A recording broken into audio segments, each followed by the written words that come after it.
বাংলাদেশকে একেবারে ডুবিয়ে দিল Shakib Al Hasan. Our all-rounder, only one all-rounder Shakib Al Hasan. Bat হাতে তিনি মাত্র কয় রান করেছেন? 10 বল থেকে 2 রান করেছেন। টেস্ট খেলায় যদি সাকিবের মতো প্লেয়ার 2 রান করে তাহলে দলের অবস্থা কি হবে বলেন?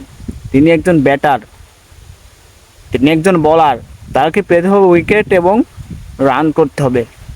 সেই সাকিব আল হাসান বাংলাদেশকে একেবারে ডুবিয়ে দিল, একেবারে ডুবিয়ে দিয়েছে। তাকে বাদ দেওয়ার একটা হিড়িক পড়েছে বাংলাদেশে। অনেক মানুষ চায় তাকে দল থেকে বাদ দেওয়া হোক, তার নামে মামলা দেওয়া হয়েছে, যদিও মিথ্যা মামলা, কিন্তু পরবর্তী মামলাও তো অপেক্ষা করছে। সাকিব আল হাসান যদি এখন এই ধরনের পারফর্ম করেন তাহলে বাংলাদেশের মানুষের হৃদয়ে জায়গা করবেন কিভাবে? বাংলাদেশের মানুষ তো এমনিতেই ভুলে যাবে তিনি অলরাউন্ডার ছিলেন, বিশ্বসেরা, তিনি নাম্বার ওয়ান ছিলেন, এটা ভুলে যাবে, ভুলে যাচ্ছে। এই সময় তার পারফর্ম ছাড়া কোনো গতি নাই। যদি তার পারফর্ম এ ধরনের পারফর্ম হয় তাহলে দল থেকে তাকে ঘাট ধাক্কা দিয়ে বের করে দেবে, এটাই বাস্তব। সাকিব আল হাসান এখনো সুযোগ আছে সেকেন্ড ইনিংসে একটা ভালো রান করার এবং ভালো বোলিং করার। বোলিংটা তার বেশ ভালো, যদি উইকেট একটা পেয়েছে, কিন্তু এভাবে রান করলে হবে না, দলে থাকতে পারবেন না। এখন আর আগের মতো নেই, এখন দলে থাকতে হলে ভালো পারফর্ম করতে হবে।